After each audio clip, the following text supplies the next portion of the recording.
राष्ट्रीय जनता दल के एमओआई समीकरण से अपना हिस्सेदारी जो है वो अलग करके कहीं दूसरे जगह अपने लिए विकल्प तलाश कर रहा है। खास करके अगर बात की जाए तो प्रशांत किशोर ने इस पर विशेष फोकस किया है कि लालू प्रसाद अपनी पार्टी में पावर का डिस्ट्रीब्यूशन करेंगे। एक बहुत ही महत्वपूर्ण बात देखने को मिली है कि भले ही ये फैसला सबके पब्लिक डोमेन में आ गया हो कि तेजस्वी यादव ही पार्टी का सारा काम देखेंगे, लेकिन जिस तरह से एक्शन में दिख रही है मीसा भारती या फिर रोहिणी आचार्य, इसको देख करके लगता है कि इनके जिम्मे भी पार्टी का कोई बड़ा हिस्सा, बड़ा कमान मिलने वाला है। रोहिणी आचार्य के साथ तो एक सबसे बड़ी बात रही है कि उन्होंने अपने पिता का जीवन ही बचाया अपनी किडनी डोनेट करके, तो वहीं मीसा भारती ने पिता की प्रतिष्ठा बचाई है पाटलिपुत्रा सीट जीत करके। कौन क्या करेगा, किसकी क्या जिम्मेवारी होगी, ये बातें भी वक्त आने के हिसाब से आपको पता चल जाएंगी। नोरमा ग्रुप, जो सोचता है वो करता है, आपके अपने सपनों का आशियाना। नमस्कार, एक बार फिर से आपका बहुत बहुत स्वागत करते हैं। भीतर की बात लेकर के आपके सामने हाजिर हैं और भीतर की बात में हम जो बात आज आपको बताने जा रहे हैं वो 72 घंटे में आपके सामने प्रूफ हो गई है। राष्ट्रीय जनता दल की राष्ट्रीय कार्यकारिणी की बैठक में भले ही आपको लगा हो कि बहुत बड़ा फैसला नहीं हुआ है, लेकिन जो फैसला लालू प्रसाद ने किया है उस फैसले का प्रारूप और उसका जो असर है वो देखने को मिल गया है। और राष्ट्रीय जनता दल में प्रदेश अध्यक्ष कौन होगा इसकी लिस्ट फाइनल हो गई है। हम आपको सिलसिलेवार ढंग से बताते हैं। सबसे पहले तो हम आपको बता दें कि जगदानंद सिंह ने अब तक इस्तीफा नहीं दिया है और न ही वो कार्यालय आ रहे हैं। तो ऐसी स्थिति में उनके जगह पर कहा तो ये जा रहा था, आपने कई बार सुना होगा, हमारे ही जो संवाददाता हैं उन्होंने कई बार पूछने की कोशिश की अलग अलग लोगों से, कई प्रवक्ताओं से और वरिष्ठ नेताओं से भी पूछा। सबका कहना यही था कि जगदानंद सिंह काम कर रहे हैं, थोड़ा अस्वस्थ हैं और इसके कारण वो नहीं आ रहे हैं।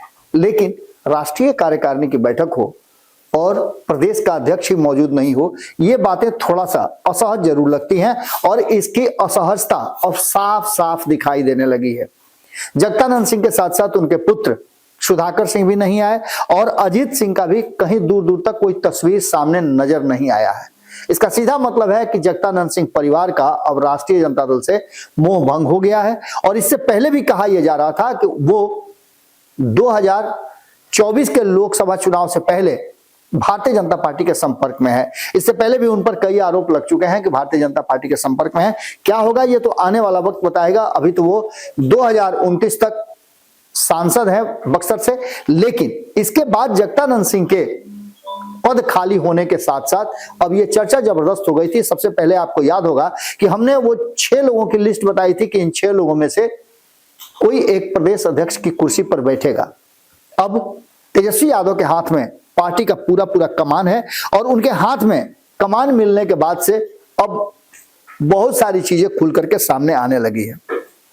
आपको बता दें कि सबसे पहले जो बात हमारे सामने आई है, जिस विषय पर हम आपसे बात कर रहे हैं, वो है कि भीतर ही भीतर सब कुछ फाइनल हो चुका है और तेजस्वी के हाथ में कमान मिलने के बाद राष्ट्रीय जनता दल के इन प्रदेश अध्यक्ष से इन लोगों का नाम जो था पहले से चला रहा था, उनमें से कई लोगों का पत्ता साफ हो गया है और फाइनल लिस्ट रेडी हो गई है। आपको बता दें कि इसके लिए तिथि भी तय कर ली गई है कि कब इसका अनाउंसमेंट होगा। लेकिन इससे पहले हम आपको बता दें कि जो वर्तमान परिस्थिति बनी है उसमें एक नाम जो बहुत तेजी से आपके सामने आ रहा था, मंगनी लाल मंडल।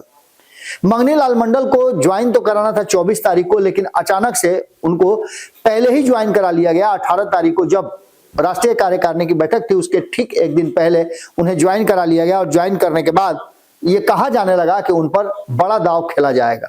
हालांकि समीकरण के हिसाब से जिस तरह से नीतीश कुमार ने फैसले लिए हैं कि धानुक समाज के उन्होंने एक सदस्य को विधान परिषद भेजने का फैसला लिया है, इसको लेकर के भी कहीं ना कहीं जो 2024 में एक नई स्ट्रेटजी के तहत तेजस्वी यादव काम कर रहे थे, जिसमें लौकुश समीकरण का वोट नीतीश कुमार से छांटने की कोशिश कर रहे थे, उसमें बहुत हद तक सफल भी हुए थे। हमने आज ही आपको एक खबर करके बताया है कि 7-7 लोगों को टिकट दिया गया था, जिसमें से एक जीत करके आए और 4 लोगों को टिकट इंडिया गठबंधन, माफ कीजिएगा, एनडीए गठबंधन की तरफ से था, उनमें से 2 लोग जीत करके आए हैं। खैर, इन सारी बातों को लेकर के अब जो वर्तमान परिस्थिति बनी है वो साफ साफ इशारा कर रही है कि कहीं ना कहीं ये पूरा का पूरा खेल जो है वो नीतीश कुमार के वोट बैंक का है और इसके लिए सिर्फ मंगनी लाल मंडल ही नहीं, दूसरा जो सबसे महत्वपूर्ण नाम है और जिस पर पहले से मुहर, मंगनी लाल मंडल के आने के शुरुआत से पहले से मुहर लग रहा था, वो है आलोक मेहता। आलोक मेहता कुशवाहा समाज से आते हैं और काफी मजबूत नेता माने जाते हैं। उनका फैमिली बैकग्राउंड भी बहुत बड़ा है। उनके पिता भी इस बिहार के राजनेता के रूप में एक अपनी भूमिका निभा चुके हैं और उन्होंने समाज सेवा का बहुत सारा काम किया है। इसके साथ साथ आपको बताएं कि एक 2024 में जो बड़ा गैप छूट गया था भारतीय जनता पार्टी से, हालांकि इसका खामियाजा तो नहीं भुगतना पड़ा और न ही इसका फायदा राष्ट्रीय जनता दल को मिला, लेकिन खास करके वैश्य समाज, जो कि कहा जाता है कि एनडीए का और भारतीय जनता पार्टी का वोटर है, वो काफी नाराज चल रहा था जब शिवहर और सीतामढ़ी दोनों जगह से वैश्य समाज के लोगों को साइड कर दिया गया।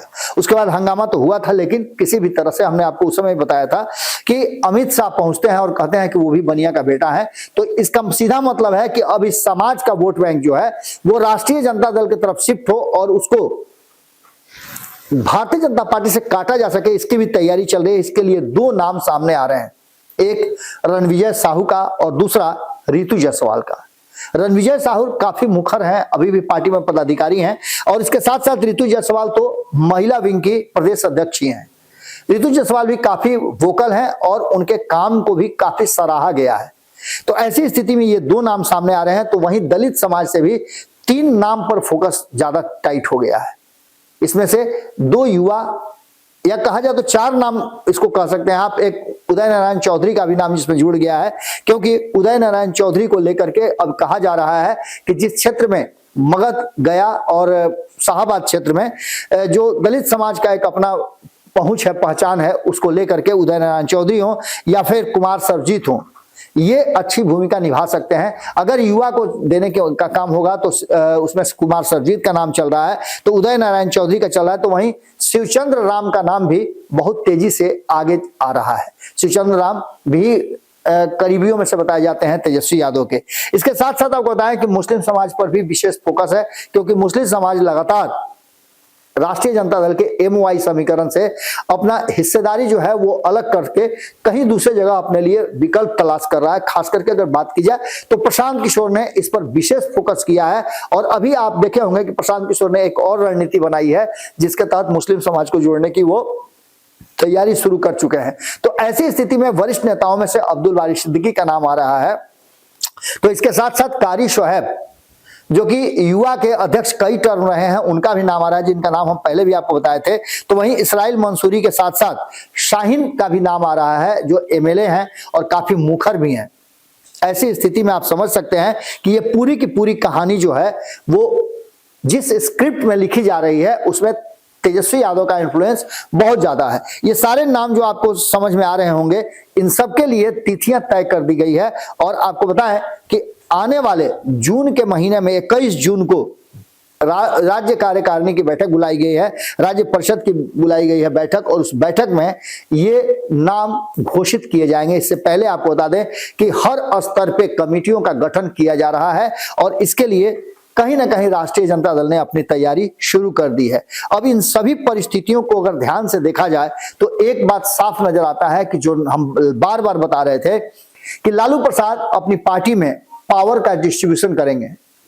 जो सत्ता है या फिर जो संगठन है उसको अलग अलग खंड में करके परिवार के अलग अलग लोगों को और कार्यकर्ताओं को भी उसमें हिस्सेदारी मिलेगी, लेकिन दूर दूर तक ऐसा होता हुआ दिखाई नहीं दे रहा है, क्योंकि तेजस्वी यादव के हाथ में जब पूरा का पूरा पावर आ गया तो कई लोगों के पावर सीज हैं। हालांकि एक बहुत ही महत्वपूर्ण बात देखने को मिली है कि भले ही ये फैसला सबके पब्लिक डोमेन में आ गया हो कि तेजस्वी यादव ही पार्टी का सारा काम देखेंगे, लेकिन जिस तरह से एक्शन में दिख रही है मीशा भारती या फिर रोहिणी आचार्य, इसको देख करके लगता है कि इनके जिम्मे भी पार्टी का कोई बड़ा हिस्सा, बड़ा कमान मिलने वाला है।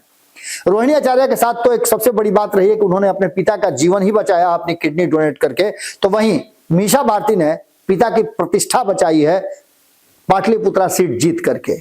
तेज प्रताप यादव भी उस लाइन में खड़े हैं, उन्हें क्या मिलता है यह भी देखना दिलचस्प होगा। परिवार के भीतर जो पावर डिस्ट्रीब्यूशन है वो सामने से भले ही नजर नहीं आए, लेकिन संतुष्ट चेहरे बता रहे हैं कि भीतर भीतर सब कुछ फाइनल हो चुका है। कौन क्या करेगा, किसकी क्या जिम्मेवारी होगी, ये बातें भी वक्त आने के हिसाब से आपको पता चल जाएंगी। 21 जून का वो तारीख है जिस तारीख पर मुहर लगेगी कि आगे की रणनीति क्या होगी। इस बीच आपको बताएं कि गठबंधन को लेकर के भी बहुत सारी तैयारियां शुरू हो चुकी हैं।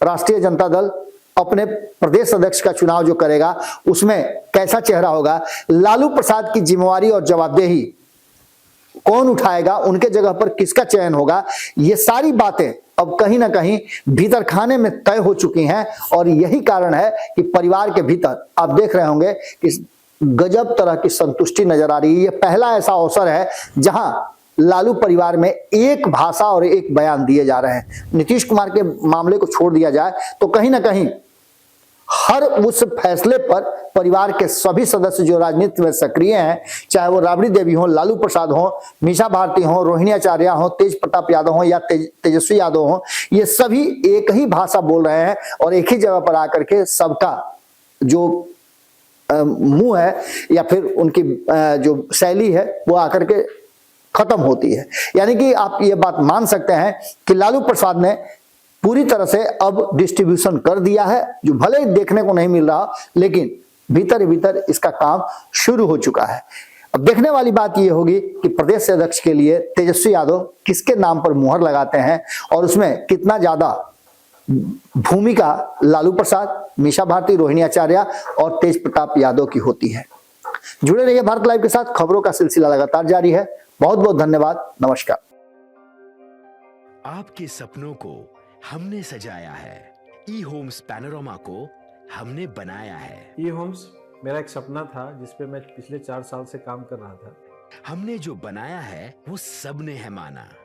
ई होम्स पैनोरामा में हो आपका भी आशियाना। और फाइनली हमने 2021 में इस प्रोजेक्ट को लॉन्च किया। बहुत लोग अप्रिशिएट कर रहे हैं कि पूर्णिया जैसे शहर में, बिहार के, एक तो बिहार की बात करें उसमें भी पूर्णिया जैसे छोटे जगह में इस तरह का लाइफस्टाइल देना, ये सुन के हम लोगों को बहुत अच्छा लगता है। ई होम्स में हमने कुछ और भी किया है, जैसे हम जिस जगह में रह रहे हैं हमारे फैमिली सिक्योर हो, उनको सिक्योरिटी का ध्यान में रखा है। आपकी सुविधा और सुरक्षा आपके लिए खास है, ये आपका विश्वास है। इसमें आर्टिफिशियल इंटेलिजेंस का 7 लेयर सिक्योरिटी का हमने इस्तेमाल किया है। लस ग्रीन कैंपस को बनाया है। यदि हमारा बाउंड्री वाल है तो वो वर्टिकल गार्डन है। ये जितनी भी फैसिलिटी होता है एक इंटरनेशनल टाउनशिप में ई होम्स है, ये हम लोग विश्वास नहीं कर पा रहे हैं। जो भी हमारे मित्र, दोस्त या जो भी हमारे बाहर के बाहर आते हैं तो हम लोगों को बहुत अच्छा सुनने को मिलता है और बहुत अच्छा क्रेडिट मिल रहा है। वो सारा हमने सिर्फ एक बिल्डिंग नहीं बनाया, हमें एक बहुत अच्छा लाइफस्टाइल दिया ई होम्स में, और मेरा एक सपना था जिसको मैं आज फुलफिल होते हुए देख पा रहा हूँ। ये आपका आवास है। ई होम्स पैनोरामा में अब आपका निवास है। E Homes Panorama, luxurious lifestyle redefined. Panorama Group, जो सोचता है वो करता है।